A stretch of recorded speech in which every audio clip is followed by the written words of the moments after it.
Bonjour à toutes et à tous, j'espère que tout le monde va bien. Aujourd'hui, on se retrouve après les émotions incroyables de mercredi soir en Ligue des Champions. J'espère que tous mes confrères madrilènes qui me regardent aujourd'hui, vous êtes tous remis de tout ça parce que même si on est vendredi à l'heure où je tourne cette vidéo, personnellement, je m'en suis pas remis. J'arrive pas à croire qu'on a refait le coup de 2022, mais c'est l'esprit Real Madrid. On n'abandonne jamais, on renverse les situations.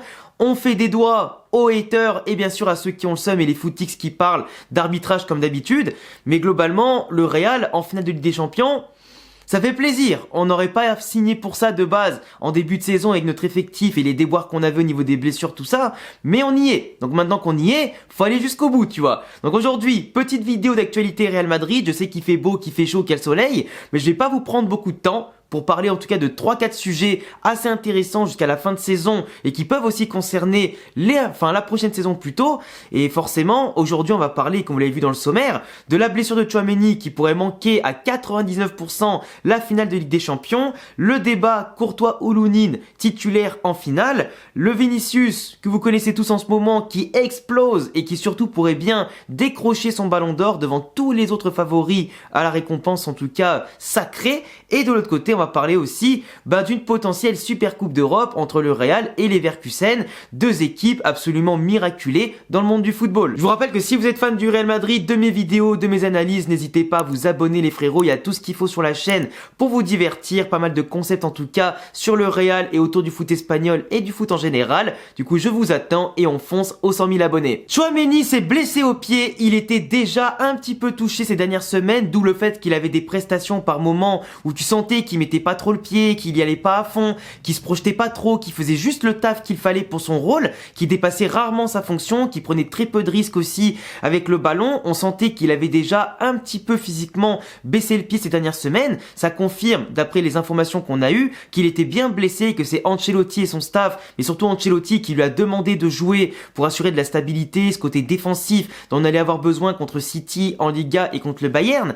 Et globalement, Tchouaméni vient de se blesser encore plus. Et du coup, pour 3 à 4 semaines, avec une rupture de stress ou de fatigue, je sais plus comment on appelle ça vraiment en médecine, à propos de son métatarse au pied. Donc il en a pour 3 à 4 semaines de blessure et de récupération, ce qui forcément, avec une finale de Ligue des Champions le 1er juin, sera extrêmement juste. Même s'il sera prêt, en tout cas physiquement, à reprendre après un mois globalement d'arrêt, à trottiner, je sais pas quoi, avec un peu de kiné et de préparation, il sera pas à 100% pour la finale. Et globalement, quand t'es en finale de Ligue des Champions, que t'affrontes une grosse équipe, entre guillemets, ou une équipe moins forte sur le papier, il faut quand même la jouer. Une finale, ça se joue sur 90 minutes, voire 120 avec les prolongations, et il peut tout se passer. Donc faut pas sous-estimer l'adversaire et ne pas aligner des joueurs qui sont pas à 100%. On l'avait fait en 2014 avec CR7, Benzema et Gareth Bale qui étaient tous diminués fortement contre l'Atlético Madrid. Ça avait failli nous coûter très cher, mais malheureusement on n'avait pas le choix à l'époque et tu voyais pas te passer de la BBC en entier en plus de ça. Mais là, aujourd'hui, Tchouaméni, on peut s'en passer. Je dis pas qu'il est pas bon, parce qu'il est bon, Tchouaméni. Il fait une super saison. Même si à chaque fois je dis qu'il pourrait apporter plus de risques, plus de projections, frapper plus, faire comme Casemiro le faisait par exemple en portant le ballon. Puis qu'en plus il a la qualité technique que n'avait pas trop Casemiro par moment. Casemiro c'était plus destructeur que constructeur. Mais Tchouaméni, il a la qualité physique et technique. Et l'intelligence de jeu pour se placer, pour y aller et faire des choses. Malheureusement il le fait pas assez comme peut le faire par exemple un Camavinga qui a des particularités un peu plus intéressantes pour se projeter par exemple et apporter du danger sur les dribbles, etc. Mais Tchouaméni, avec son intelligence et sa conservation du ballon, il pourrait faire beaucoup plus. Mais là, contre le Bayern, par exemple, avec un cross qui était placé en 6 plus reculé, Tchouaméni, il était moins utile qu'un potentiel Camavinga, tu vois. Et du coup, sa blessure a rendu son côté intéressant un peu plus handicapant. Mais du coup, Tchouaméni, en finale, s'il est pas là, on a Camavinga, on a les ressources au milieu de terrain pour changer en tout cas le cours des choses, même mettre Modric et Kroos ensemble, pourquoi pas, Bellingham qui peut reculer, tu mets Brahim à sa place, t'as plein de solutions. Mais pour moi, poste pour poste, tu mets Kroos peut-être un peu plus en 6 contre Dortmund, vu qu'on risque normalement de contrôler le jeu et le dominer un peu plus comme au match retour contre le Bayern, et du coup Camavinga un peu plus haut pour aider à mettre ses stabilités, à défendre et attaquer, c'est tout bénef aussi, tu vois. Donc globalement, Tchouaméni, bon rétablissement à lui, il devrait pas rater l'Euro, même si Deschamps doit annoncer sa liste, je crois, le 26 mai, un truc comme ça, ou un peu plus tôt, un peu plus tard, je sais plus, mais globalement, il devrait pas rater l'Euro, mais la finale de Ligue des Champions. Et s'il revient, s'il est à 100%, tant mieux, s'il est pas à 100%, vaut mieux qu'il reste sur le banc ou en tribune. Courtois ou Lunin en finale de Ligue des Champions? Écoutez-moi bien. Lunin a fait quasiment toute la saison, sans compter les matchs de Kepa, etc. Kepa la fraude, évidemment, que j'adore le mec, parce que c'est un bonhomme de vestiaire, mais pas un homme, aujourd'hui, sur qui tu peux compter sur le terrain en tant que joueur, qui a fait beaucoup de boulettes, qui a fait beaucoup de mauvaises prestations. Mais du coup, Lunin s'est imposé. Lunin a fait la différence en Liga, en Copa, en Supercopa et en Ligue des Champions. Aujourd'hui, Lunin doit aller au bout. Courtois a joué contre Cadiz, il a fait des super parades, il a fait un très bon match, il devait jouer 40 minutes, finalement il a fait les 90. C'est très bien pour un retour, il nous a assuré, après sa blessure au croisé et au ménisque, que finalement, il avait la forme pour jouer et faire des interventions décisives. Il est toujours bon avec l'expérience, il s'est bien préparé. S'il joue, c'est que le staff est sûr qu'il peut jouer, et lui aussi. Mais, même si Courtois a déjà joué des finales de Ligue des Champions en 2014 avec l'Atlético Madrid contre le Real et bien sûr en 2022 avec le Real contre Liverpool, qu'il a gagné beaucoup de trophées avec le Real, l'Atlético ou Chelsea, Courtois, c'est pas sa saison. Cette saison, c'est celle de Lunin. Et si Courtois, écoutez-moi bien, est titulaire à la place de Lunin, qui a eu tous les mérites du monde d'arriver en finale et d'amener le Real en finale, honnêtement, je serais dégoûté. J'ai pas souhaité qu'on la perde en guise de karma. Mais, je vais te dire un truc, même si moi, en tant que supporter, je veux que le Real Madrid la gagne quoi qu'il arrive. On s'en fout qui c'est qui est aligné de base. Mais s'il y a une justice dans ce monde, une méritocratie qui se met en place, Lunin doit jouer la finale.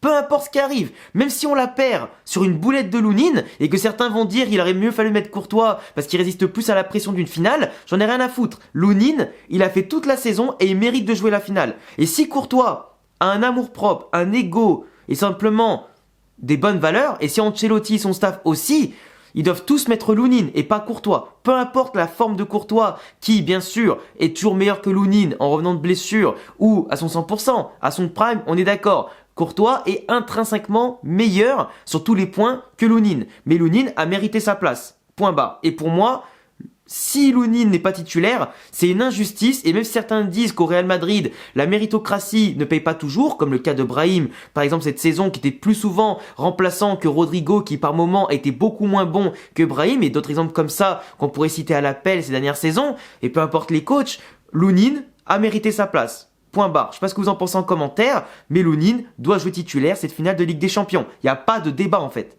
Vinicius Ballon d'Or, c'est en tout cas ce que pensent la plupart aujourd'hui des observateurs, ou en tout cas peut-être Bellingham peut lui accrocher aussi encore en tant que favori du Ballon d'Or la récompense sacrée, parce que Bellingham en fait dans l'esprit de tout le monde est au-dessus de Vinicius par rapport à ce qu'il a fait depuis le début de saison, pour sa première saison en Espagne, à seulement 20 ans, et le leadership qu'il montre dans son activité, un joueur beaucoup plus complet, qui joue un poste limite où il doit jouer 9, 10 et 8, forcément c'est impressionnant, s'adapter au Real Madrid et marquer autant de buts pour un milieu de terrain, faire autant de différence pour un milieu de terrain, c'est du jamais vu quasiment dans l'histoire du football et encore plus au Real Madrid et à seulement 20 ans. C'est incroyable ce qu'il a fait Bellingham. En 2024, il a connu quand même une blessure, il a connu une suspension de 3 matchs en Liga qui l'a empêché de continuer en tout cas à s'accrocher au titre de meilleur buteur, même s'il a encore 4 matchs, pourquoi pas pour aller le chercher devant Dovbyk, qui est repassé un peu devant après ses buts contre le Barça. Mais Bellingham, c'est impressionnant ce qu'il fait. Mais Vinicius, on va dire que même s'il a moins bien commencé après 2 grosses blessures quand même,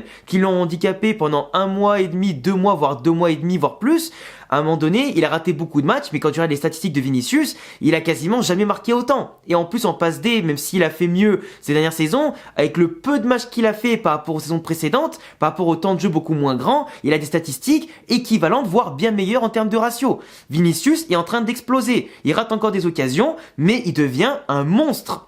Vraiment, dans sa faculté à gérer le ballon, il y va plus systématiquement, il revient à l'arrière, il temporise, il fait du jeu aussi, parce que des fois il descend, il fait le jeu, il temporise, il avance, il percute, il donne le ballon, il est devenu monstrueux. Ses centres du gauche en plus, qui maintenant rendent sa panoplie encore plus complète et qui a déjà été maintes fois décisive cette saison, c'est impressionnant. Et pour moi, Vinicius aujourd'hui, avec ce qu'il a fait contre City, ce qu'il a fait contre le Bayern, aller-retour, bah forcément, il tape dans les esprits et gagne des points importants dans les têtes des votants. Parce que maintenant, il reste la finale. À voir qui de Bellingham ou Vinicius ou les deux vont briller dans la finale. S'il la gagne ou pas, ça peut tout changer. Ça peut tout changer. Si Bellingham met un triplé en finale ou Vinicius met un triplé en finale, par exemple, je donne juste un exemple comme ça, un peu lunaire, tu vois. Mais ça peut tout changer. Après, bien sûr, faut pas oublier que t'as Toni Kroos qui, si le Real Madrid gagne la Ligue des Champions, suivant ce qui se passe à l'Euro, avec l'Allemagne, avec l'Angleterre, et aussi pourquoi pas la France avec Mbappé, tout peut encore changer. Parce que même si Mbappé a totalement raté sa Ligue des Champions à partir des huitièmes, quarts de finale, surtout les quarts de finale et les demi-finales totalement ratés, contre le Barça et du coup contre Dortmund, mais un bon Euro dans l'esprit des gens, ça passera au-dessus d'une bonne Ligue des Champions. Même si encore une fois, c'est comme le débat de la Coupe du Monde, je vois pas pourquoi une compétition au niveau national, enfin que les sélections nationales, est meilleure que la Ligue des Champions. Je comprends pas. C'est juste parce que les gens pensent que les sélections, c'est mieux que les clubs. La Ligue des Champions, apparemment, c'est moins bien que l'Euro, c'est moins bien que la Coupe du Monde. Alors pour certains, oui, mais quand même, c'est une histoire de durée. La Coupe du Monde et l'Euro, c'est que 1 mois sur 12. 1 mois. La Ligue des Champions et les championnats, c'est sur la durée de la saison. Et pour moi, sacrifier une saison pour 1 mois de compétition, c'est scandaleux. Mais bon, après Vinicius, il peut aussi jouer avec la Copa América, donc globalement, suivant ce qui se passe avec les sélections, ça peut donner le trophée soit à Bellingham, à Vinicius ou à Kroos. Mais pour moi, aujourd'hui, mon favori, c'est plus Bellingham. C'est Vinicius, Bellingham, Mbappé qui peut encore avec l'Euro, comme je disais, dans l'esprit des votants. Moi, personnellement, je voterai pas pour Mbappé, même s'il gagne l'Euro, tu vois. Mais dans la tête des votants, quand tu te mets dans leur tête, ils vont voter Mbappé s'il gagne l'Euro. On le sait très bien. Ça va être un scandale, mais c'est pas grave. Donc t'as Vinicius, Bellingham, Mbappé, Kane, le pauvre, malgré ses statistiques et sa bonne saison, il gagne pas de titre. Donc forcément, même s'il gagne l'Euro avec l'Angleterre, je sais pas si ça peut rattraper tout ça, parce que Bellingham, forcément, est dans son équipe. Donc Bellingham fait une meilleure saison au club, proprement parler, pas en termes de buts marqués, etc. C'est pas le même poste, etc. Mais si Kane gagne l'Euro, Bellingham, il prendra le ballon d'or avant lui. Tu vois, il passera dans la tête des votants avant. Donc pour moi, voilà, Bellingham, Vinicius, en tête des votes. Et après, Kroos, ça dépendra de ce que fait l'Allemagne. Mais globalement, un Madrilène doit remporter, si on va au bon Ligue des Champions, ce ballon d'or. Je veux qu'un Madrilène remporte le ballon d'or à la fin de la saison. Et vous me direz, vous, pour qui, par exemple, vous pourriez voter, suivant les différents scénarios, à la fin de saison. Vinicius qui prend la Copa América et la Ligue des Champions, avec ce qu'il a fait, avec ses belles performances, et en plus, il ramène la Copa América, sans Neymar en plus dans l'équipe, etc., et qui devient enfin un leader de la Seleção, parce qu'en sélection, il marque quasiment pas. Hendrick a déjà marqué, je crois, autant, voire plus de buts que lui, en sélection, en seulement 2-3 matchs. Donc si Vinicius se réveille et fait une grande Copa América, et qu'il les amène au bout, là, il n'y aura plus de débat, tu vois. Le Real Madrid pourrait bien défier le Bayer Leverkusen, ou du moins le Leverkusen pourrait bien défier le Real Madrid en Super Coupe d'Europe, dans le cas où les deux remportent Ligue des Champions et Europa League. Ce serait fantastique entre les deux équipes, à mon sens, les plus spectaculaires en termes d'émotion de la saison. Ce que le Real a fait contre City, contre le Bayern, ce qu'a fait Leverkusen dans toute leur saison. Ils sont sur le point, à 4 matchs près, d'être invaincus toute la saison, toute compète confondue. Ils sont déjà à 49 matchs d'affilée depuis le début de saison sans perdre. Ils ont déjà remporté le championnat. Ils sont en finale de Coupe d'Allemagne contre Kaiserslautern, une des deux du coup qui vont affronter le 25 mai.